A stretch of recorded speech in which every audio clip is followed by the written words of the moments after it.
So as we all know by now, the Bulls star Zach Lavine is going to be an unrestricted free agent this offseason, the first time that he has ever been an unrestricted free agent in his career. And while the general consensus and sentiment around the league is that Zach Lavine will remain with the Chicago Bulls, given the Bulls can offer him more money than any other team around the league, the fact that Chicago is a big market that helps promote him and his brand for more endorsement deals, and the fact that the Bulls, despite having a lackluster end of their season, are actually a winning basketball team now and have made the playoffs for the first time in 5 years and finishing the season with 46 wins. And unlike the prior 4 seasons, the Bulls have actually put the most talent around Zach Lavine that they have in the past, setting him up for success and winning for the future. But despite all of this, there have been constant rumors, speculation, and acquisition scenarios really more recently that suggest that Zach Lavine staying in Chicago is no longer a foregone conclusion and that the chances of him returning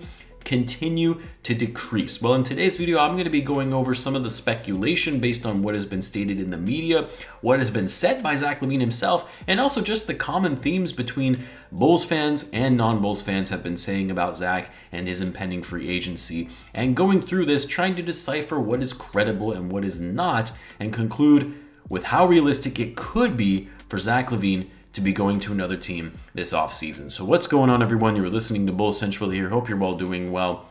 Now, there have been a lot of other videos and topics that I've been wanting to discuss, from the DeAndre Ayton sign and trade speculation that has been linked to the Bulls, the rumors surrounding the Bulls being interested in Matisse Thybulle, which I'll likely make a video on these topics in the near future. But because of all the rumors surrounding Zach Lavine and his free agency have been going off of the charts, with some of them being more credible sources, I had to talk about it. Now, this topic really started heating up when LeVar Ball first said in an interview with David Kaplan that Zach Lavine isn't going to be re-signing with the Bulls and that he thinks that he's on his way to the Lakers, which I said before in a prior video. When I saw this, I laughed and carried on with my day because it's LeVar Ball, and we know this guy has built a brand for himself based on shock value takes. But then when Casey Johnson came out with a column that, based on discussions that have been happening between teams at the draft combine, that there is this belief that Zach Lavine is mildly gettable and that Zach re-signing with the Bulls is no longer considered a slam dunk like it once was. You then had David Kaplan, who interviewed LeVar Ball, further added that, in a separate interview I should say, that he believes Zach Lavine has played his last game with the Bulls and that the Bulls front office might be considering other directions rather than throwing max money at him. Then, of course, you have NBA fans coming up with all sorts of ridiculous narratives, trade rumors, propositions for why they think Zach Lavine is leaving Chicago for their respective team, which I guess as Bulls fans, we should expect these rumors to happen and continue for the next few weeks, given Zach is going to be one of the top free agency prizes this offseason, and there will be teams interested in getting Zach outside of the Chicago Bulls. Now, Casey Johnson specifically linked 4 teams that could be interested in making a run at Zach Lavine: the Lakers, Blazers, Hawks, and the Mavericks, which he didn't go into detail as to why Zach is being linked to these 4 teams, what he's hearing, what's been said around the league. Of course, the Lakers are going to be a team linked to Zach because he has a house in LA, has family there, went to college there at UCLA. But as for the Blazers, Hawks, and Mavs, there was no backing information or sources for these teams and their linkage to Zach Lavine this offseason. Those are all brand new, at least from my perspective. So let's start there and assess how realistic it is for these 4 teams to actually have a shot at landing Zach Lavine based on their current roster construction, the direction of their team, and of course their cap space, as well as assets that could be used to do a sign-and trade. Now, it's important to note, which I think most of you know by now, but if you're not aware, the Bulls have the advantage in retaining Zach Lavine in the fact that they are the only team in the league who can offer Zach a 5-year guaranteed deal to the tune of $212 million. That would be the max extension the Bulls could offer, while other teams would only be able to offer him 4 years, $157 million. So a shorter term deal and $55 million in guaranteed money is what Zach would be sacrificing if in fact he wanted to play for another team. Of course, that's assuming the Bulls do in fact offer Zach the max. There is speculation that they might not actually offer him a max contract, with a host of differing opinions among Bulls fans whether in fact he's worth the max. But assuming the Bulls give him a max contract extension and he opted to go to another team, he's going to be leaving $55 million in guaranteed money over the life of the contract. That being said, though, some players do prefer shorter term deals because they have the ability to get more money by becoming a free agent earlier and taking advantage of future salary cap increases set by the league. And at least on a per year basis, the salaries are pretty comparable, being $39 million per year and change on what other teams could offer for 4 years, whereas the Bulls' 5-year max would average out to around $42.5 million per year. But again, an additional year in guaranteed money that he would be leaving. So that's how the salaries would break down between the Bulls and what they can offer versus what other teams can. The other thing that Zach would be leaving on the table by going to another team, if it's not LA or New York, it's going to be to a smaller market, which for the most part, when you're a star player, it doesn't have that great of an impact like it used to in the past, but generally speaking, it can limit your endorsement opportunities, your exposure on a national and global scale. Again, not as impactful as it once was for star players playing in small markets, but still a consideration. Now let's talk about the 4 teams that have been linked to Zach thus far: the Lakers, Blazers, Hawks, and Mavs. I even saw a report from Basketball Forever, which I don't consider to be a reputable account, by the way, but they said that Zach Lavine actually plans to take meetings with all of these teams once free agency opens. Normally, I would disregard that, but because KC called this out, those 4 teams specifically, let's dive into it a little bit more. Let's start with the Lakers, which I actually discussed this in a prior video about LeVar Ball's comments and his belief that Zach is going to be signing with the Lakers. But look, I mean, for the Lakers, what I don't understand for how they can even be in the running for Zach Lavine is the fact that they have 0 cap space. So if they wanted to bring in Lavine, it would have to be executed via a sign and trade. And if the Bulls were to do that, they're going to be expecting a star player in return. And no, it's not going to be Russell Westbrook. Westbrook's contract is virtually untradeable at this point. It would mean giving up someone like Anthony Davis or LeBron James, which we know is not going to be happening, because outside of those assets, the Lakers don't have enough trade chips to make a sign and trade for Zach enticing enough for the Bulls, considering the Lakers traded away their future to get Anthony Davis from the Pelicans. I mean, the one advantage the Lakers have over these other teams linked to Zach is that they're in a big market, and even bigger of a market than Chicago is, and an even more historic franchise than the Bulls are. It's LA, it's a desirable location in general. We know that Zach has ties to LA, but I really think the Lakers are such an unrealistic target to land Lavine, because you're talking about going to a team that is a bit of a mess, a team that is worse than the Bulls, and a pretty incompetent front office as well as ownership.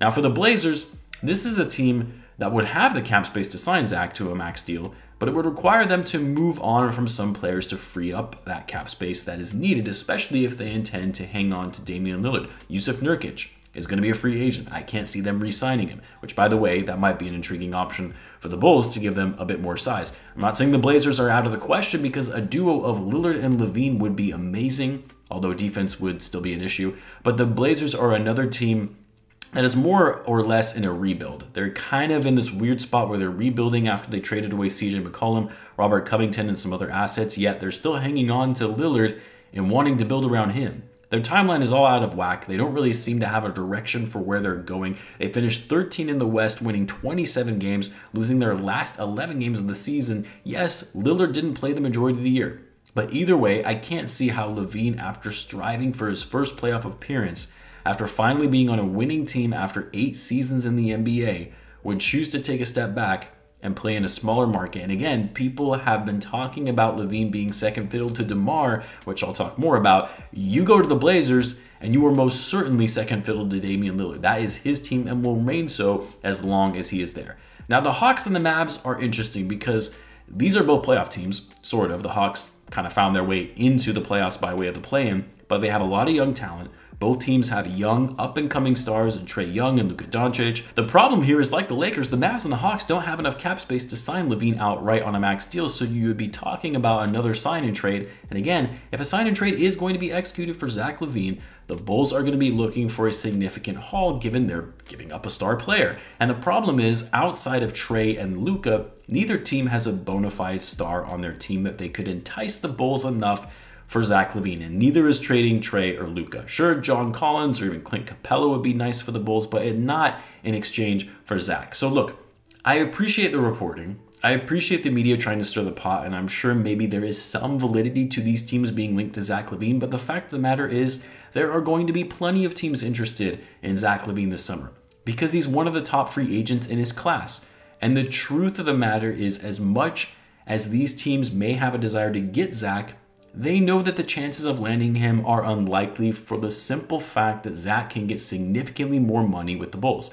The fact that he's got a team around him for the first time that is actually good, the fact that he's in one of the biggest markets in the NBA. Is there a chance that Zach leaves? Sure, especially if the Bulls don't offer him a max contract that he's looking for, but it's such a small chance that I honestly feel all these reports are doing this simply to generate buzz, engagement, and clicks, because I think we all know that the most likely scenario, whether we agree with it or not, is that the Bulls are going to offer Zach that 5-year max extension, and Zach is going to sign it shortly after July 1st. And it's boring reporting if you just keep it bland and state the obvious. It does get worse though, because I have seen so many garbage takes, trade proposals, scenarios for Zach going to certain teams that it's honestly laughable. I told you guys I'd be putting together a video on some of the worst Zach trades that I've seen online, which feel free to put yours in the comments below, as I'm sure there are a lot that I haven't seen yet. But it's gotten so out of hand and ridiculous that I really do question if NBA fans truly understand the business mechanics of basketball. Like I've said, I've had people try to tell me that the Spurs are a realistic destination for Zach Lavine, with the argument being, did you see DeJounte Murray's Instagram post of Zach photoshopped in a Spurs jersey? Never mind the fact that Zach would be leaving a guaranteed $55 million on the table to play in a smaller market on a rebuilding team, all to go play with his friend DeJounte Murray? Like, what? I also saw some suggesting that he may even sign with Orlando after they won the draft lottery and have a young team to build upon now. The Orlando Magic. You think Zach would leave Chicago, leave $55 million to go play on a team that finished with the second worst record in the league last year? You think Zach, who has been playing on rebuilding teams his whole career, finally gets out of the rebuilding stage, and yet he chooses to go back to being on a rebuilding team as he enters the 9th season in his NBA career with only one playoff appearance?